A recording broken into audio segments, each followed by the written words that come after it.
ایک طرف ناظرین مختلف مقدمات میں گھرے چیئرمین تحریک انصاف اپنی سیاسی بقا کی جنگ لڑ رہے ہیں، دوسری جانب وہ رہنما کہ جو تاحال جماعت کا حصہ ہیں غیر قانونی گرفتاریوں کا نشانہ بن رہے ہیں۔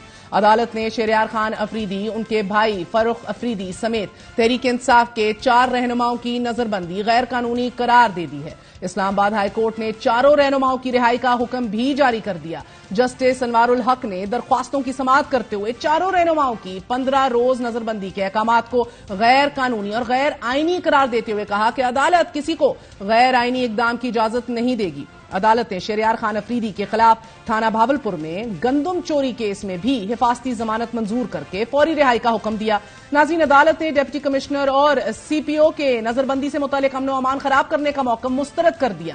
اس سب کے باوجود تحریک انصاف کے رہنما شہریار خان افریدی اور ان کے بھائی کو دوبارہ گرفتار کر لیا گیا۔ آج رات گئے عدالت نے شہریار خان افریدی کی کسی اور کیس میں گرفتاری روکنے کے لیے 7 دن کی حفاظتی ضمانت بھی منظور کی تھی، مگر اس کے باوجود انہیں ایک بار پھر اڈیالہ جیل سے رہا ہوتے ہی پنجاب پولیس نے گرفتار کر لیا ہے۔ کل رات تحریک انصاف کے مرکزی رہنما افتخار دورانی کو بھی ان کے گھر سے نامعلوم افراد نے گرفتار کر کے نامعلوم مقام پر منتقل کر دیا۔ تحریک انصاف پر ابتلاؤں کے اس موسم نے ابھی کروٹ نہیں بدلی۔ بیشتر پارٹی رہنما اور کارکنان خود سے ہی منظر عام سے غائب ہیں یا پھر پارٹی کو خیرباد کہہ کر اس گناہ کا کفارہ ادا کر رہے ہیں۔ مشکلات میں گھری پی ٹی آئی پر آج وفاقی وزیر دفاع خواجہ آصف نے بھی خوب طنز کیا۔ انہوں نے اپنے ٹویٹ میں لکھا ہے کہ چیئرمین پی ٹی آئی تھوک کے حساب سے اپنی پارٹی سے اپنے پرانے ساتھیوں کو نکال رہا ہے اور ان کو سوشل میڈیا والے گالیاں دے رہے ہیں۔ بقول چیئرمین پی ٹی آئی یہ اس کی 27 سالہ جدوجہد کے ساتھی تھے۔ 27 سال جو شخص اپنے قریب ترین ساتھیوں کو نہیں پہچان سکا تو اس کی عقل پر ماتم ہی کیا جا سکتا ہے۔ جن لوگوں نے چیئرمین تحریک انصاف جیسے مردم شناس کو چنا ان کی عقل کا بھی اندازہ خوب لگایا جا سکتا ہے۔ ناظرین، اس سے قبل لاہور ہائی کورٹ یاسمین راشد سمیت 17 خواتین کی نظر بندی کا نوٹیفیکیشن معطل، جبکہ اعلیٰ عدالت نے القادر ٹرسٹ کیس میں چیئرمین پی ٹی آئی کی گرفتاری کو غیر قانونی قرار دیتے ہوئے ان کی فوری رہائی کا حکم دیا تھا۔ ایک دلچسپ بات یہ ہے کہ ایک طرف غیر قانونی گرفتاریاں ہیں تو دوسری طرف پنجاب حکومت نے گزشتہ دور حکومت میں مسلم لیگ نون کے اہم رہنماؤں کے خلاف بنائے گئے سیاسی مقدمات فوری طور پر واپس لینے کا فیصلہ کر لیا ہے۔ پنجاب کے 20 اضلاع میں درج 106 مقدمات میں وزیر داخلہ رانا ثناء اللہ سمیت 150 سے زائد رہنما شامل ہیں۔ ان کیسوں کو واپس لینے کے لیے محکمہ پروسیکیوشن نے ڈپٹی کمشنروں سے رپورٹس اور سفارشات طلب کر لی ہیں۔ سیاسی مقدمات ختم بھی ہو رہے ہیں، سیاسی مقدمات بن بھی رہے ہیں۔ سیاسی انتقام کی بنیاد پر مزید بنائے گئے مقدمات کا کیا ہوگا؟ بات کرتے ہیں، ہمارے ساتھ صحافی منیب فاروق موجود ہیں۔ منیب، بہت بہت شکریہ ساتھ دینے کا۔ پہلے تو بتا دیجیے گا، خواجہ آصف صاحب نے آج ٹویٹ بھی کی، مگر کیا لگتا ہے آپ کو کہ کیا وہ نہیں جانتے کہ جب کسی پارٹی پر مشکل کی گھڑی آ جائے تو چھوٹا بھائی بڑے بھائی کے استقبال کے لیے ایئرپورٹ تک نہیں پہنچ سکتا، لاہور کی گلیوں میں ہی کہیں گم ہو جاتا ہے؟ بہت شکریہ۔ دیکھیے، یہ بات کوئی اچنبے کی نہیں ہے، اور پاکستان کے اندر جب بھی، کیونکہ ہم ایک نیشنل سیکیورٹی اسٹیٹ ہے، لہٰذا جب ریاست یہ فیصلہ کر لیتی ہے کہ اس نے خاص طریقے سے آگے بڑھنا ہے اور آگے چلنا ہے تو پھر کسی بھی سیاسی جماعت کے لیے چلنا مشکل ہو جاتا ہے۔ یہ ہم نے دیکھا پاکستان پیپلز پارٹی کے ساتھ بھی، پاکستان مسلم لیگ نون کے ساتھ بھی، اب پاکستان تحریک انصاف کے ساتھ یہ ہو رہا ہے۔ لیکن ان کے لیے یہ نیا اس لیے ہے کیونکہ وہ ایک پروجیکٹ کے طور پر پیش کیے گئے تھے، اور 2010 کے بعد سے یہ سلسلہ شروع ہوا، پھر یہ کلمنیٹ ہوا 2018 میں، اور پھر ظاہری بات ہے جو رومانس تھا اسٹیبلشمنٹ اور پاکستان تحریک انصاف کے بیچ، وہ پھر ایک بڑی ہی اس کی بیٹر اینڈنگ ہوئی۔ مجھے یاد آ گیا، اسلام آباد ہائی کورٹ کے ایک بڑے قابل اور نامور جج جب کالم نگار ہوا کرتے تھے، قانون دان تھے، تو انہوں نے تب لکھا تھا کہ ایک بار تحریک انصاف کو حکومت میں آنا لازمی ہے کہ وہ سمجھ سکے کہ یہاں کی پاور کوریڈورز کے اندر کیا ہوتا ہے اور آپ کو کس کے سامنے سر تسلیم خم کرنا ہوتا ہے۔ تو یہ سبق تو تحریک انصاف سیکھتی کہیں خود اس کی بقا جو ہے مٹ نہ جائے، یہ تو نہیں کہا جا سکتا بھی، لیکن آج آپ جو دیکھ رہے ہیں کہ عدالتیں رہا کر رہی ہیں اور لوگ باہر نہیں آتے کہ پھر اریسٹ ہو جاتے ہیں، جس طرح بھی ہم نے بتایا شہریار افریدی آج 9 ساڑھے 9 بجے باہر کیا نکلے، پھر اریسٹ کر کے انہیں پولیس لے گئی۔ اسی طرح یاسمین راشد سمیت 13 اور خواتین جو تحریک انصاف کی ہیں وہ بھی پابند سلاسل ہیں۔ یہ ان کے رائٹس کے حوالے سے اٹارنی جنرل روز سپریم کورٹ کے اندر بیان تو دے رہے ہیں، مگر سپریم کورٹ کے اب بدقسمتی سے اپنے مسائل ہیں، جس طرح ہم نے پہلے سیگمنٹ میں بھی کیا، ایک بد اعتمادی ہے بینچوں کے اندر، کہیں کلیئرٹی نہیں ہے سر۔ دیکھیے ایک کلیئرٹی آپ کو نظر آئے گی بھی نہیں. مسئلہ یہ ہے کہ ایک تو ہوتی ہے سیاسی مخالفتیں جو کہ ہم نے دیکھی، ہم نے ایک ریاستی مخالفت بھی دیکھی جو کہ 2017 کے اندر نظر آئی کہ جس طرح میاں نواز شریف کو اس کے بعد پھر کیسز ہوئے، پھر ظاہری بات ہے ان کا سلسلہ تو شروع ہی سپریم کورٹ سے ہوا تھا اور پھر نیچے کی طرف آیا تھا.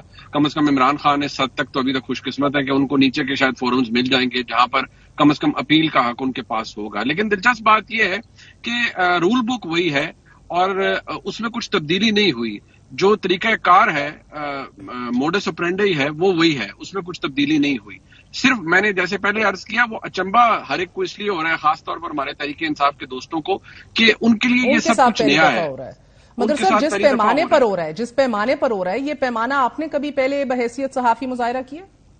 دیکھیے جس پیمانے پہ پاکستان تحریک انصاف کے سربراہ جناب عمران خان اپنی سیاست کو لے گئے اپنے تھے، فالوور اپنے ووٹر کو لے گئے تھے، اور جس پیمانے پہ 9 مئی کا واقعہ ہوا، ٹھیک ہے جی ہاں، وہ بھی تو میرے اور آپ کی کم از کم جو ریسنٹ میموری ہے اس کے اندر کسی اور سیاسی جماعت، میاں نواز شریف اقتدار سے نکلے تو انہوں نے کہا مجھے کیوں نکالا، اور پھر بہت سی باتیں کی. جب میں ذکر کرتے تھے جنرل فیض کا یا جنرل باجوہ صاحب کا تو پھر بھی جنرل فیض کہتے تھے یا جنرل باجوہ صاحب کہتے تھے. کسی کو ڈرٹی ہیری تو انہوں نے کہا نہیں، کسی کو اپنے قتل کا سازش کے اندر تو انہوں نے انوالو کیا نہیں، نہ ہی انہوں نے اس طرح کے نام دیے. پھر یہ بھی نہیں کہا کہ کوئی میر جعفر میر صادق ہے. ٹھیک ہے انٹرویوز کے اندر سخت باتیں بھی ہوتی ہیں، متعدد انٹرویوز. اب 2-3 آپ سے تیز سوالات پوچھوں گی وقت کی قلت کے باعث. ایک کیونکہ کل سنوائی اسلام آباد ہائی کورٹ میں بھی ہے، 3 ایشوز کے اوپر اہم ترین فیصلے آنے ہیں، کیس کی منتقلی کے حوالے سے بھی اور دیگر 2 معاملات کے حوالے سے بھی.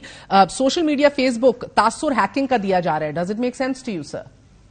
جج ہمایوں دلاور کے فیس بک اکاؤنٹ سے. دیکھیے میں سمجھتا ہوں کہ یہ بڑی شاید کسی کو برا لگے لیکن یہ کچھ چیزیں بڑی پیٹی ہو جاتی ہیں. دیکھیے وہ بے شک جج ہیں، اس طرح تو پہلے بھی ایک جج صاحب تھے، ان کے بارے میں جن کی آڈیو ٹیپس بھی شاید ان کی اہلیہ کی آئی تھی، ان کو شاید وہ مائل تھے بہت زیادہ تحریک انصاف کی جانب. آپ کے نزدیک کہ فیس بک کا ایشو پیٹی ہے، یہ تعصب نہیں دکھاتا؟ مطلب مجھے دیکھیے میں تیز چلوں گی منیر. کوئی بھی جج ہے، کوئی انسان تو وہ ہے. ڈن. اب مجھے بتائیں کہ جو ان کے گواہان کو irrelevant قرار دے کے حق کے دفاع لے لیا ہے، اس کو آپ کیسے دیکھ رہے ہیں؟ دیکھیے اگر تو گواہان ریلیونٹ عدالت سمجھتی ہے کہ وہ ریلیونٹ نہیں ہے کیس سے تو پھر یہ کوئی انہونی بات نہیں ہے. گواہان عام طور پر پیش کیے جاتے ہیں، ان کی ریلیونس عدالت فیصلہ کر سکتی ہے کہ ریلیونٹ ہے کہ نہیں کر سکتی ہے بالکل، اور ہائی کورٹ اسے ٹرن ڈاؤن بھی کر سکتی ہے کہ نہیں ہے ریلیونٹ ہے، ان کی گواہی آپ ضرور قلم بندی. اور منیر مجھے بتائیے گا بحیثیت صحافی آپ نے کبھی کسی لیڈر کے ای سی پی کے گوشواروں کے اندر کالم کے اندر ان کی کفلنگز اور گھڑیاں اور ان کی چیزیں ڈلتی اور پن ڈاؤن ہوتی دیکھی ہیں؟ دیکھیے جہاں تک میں دیکھ پایا ہوں میرا نہیں خیال کہ اتنی مائنیوٹ اور چھوٹی چیزیں بھی آبزرو کی جاتی ہیں، لیکن جو توشہ خانہ کا ریکارڈ ہمارے سامنے آیا ہے وہ تو میرے خیال میں کسی بھی سیاسی جماعت یا بڑے جتنے بھی لیڈران ہیں ان تمام کے سر شرم سے جھک جانے چاہیے، کیونکہ اتنے بڑے بڑے اور اتنے صاحب حیثیت لوگ جب بہت چھوٹی چھوٹی چیزیں کر رہے ہوتے ہیں تو وہ اب ہم جیسے کامنرز کو تو بڑی اچنبے میں ڈال دیتے ہیں اور بڑی ڈس اپوائنٹمنٹ ہوتی ہے ایز اے پاکستانی کہ جب اللہ کے اتنے فضلوں میں ہوں تو پھر اتنی پیٹی اور چھوٹی حرکتیں 4-6 کروڑ روپے کی تو کم از کم انہوں نے نہیں کرنی چاہیے. لیکن عمران خان صاحب نے جو کیا صرف اس میں مجھے تھوڑی سی تشویش یہ ہوتی ہے کہ آپ وزیر اعظم بنے، پہلے ہی دورے پہ جب سعودیہ تشریف لے جاتے ہیں واپس آتے ہیں تو شروع ہو جاتا ہے کام، گھڑیاں لاؤ، گھڑیاں ٹھیک ہے. اور مجھے بتائیے گا سر قانونی مختصراً اسلام آباد ہائی کورٹ اگر کل نہیں اجازت دیتی کیس منتقلی کی یا حق دفاع بحال نہیں کرتی تو پھر آپ دیکھ رہے ہیں اگلے یا جمعے ہفتے تک جج دلاور جو ہیں وہ فیصلہ دے دیں گے؟ جی بالکل، وہ فیصلہ دینے کے لیے آزاد ہوں گے اگر ان کی درخواستیں منظور نہیں کرتی اسلام آباد ہائی کورٹ. لیکن کیونکہ معاملہ آلریڈی سپریم کورٹ جا چکا ہے تو اسلام آباد ہائی کورٹ کے فیصلوں کے خلاف سپریم کورٹ تو فوری طور پر جایا جا سکتا ہے. لیکن ریاست کا کیونکہ دباؤ بڑا ہے، حکومت کا دباؤ بڑا ہے ٹرائل کورٹ کے اوپر، اور وہ انڈرسٹوڈ بھی ہوتا ہے، مجھے لگتا ہے کہ چاہیں گے وہ کہ جلدی فیصلے ہو. بہت بہت شکریہ. منیر فاروق ہمارے ساتھ موجود تھے. وقفے کے بعد اہم ترین خبر.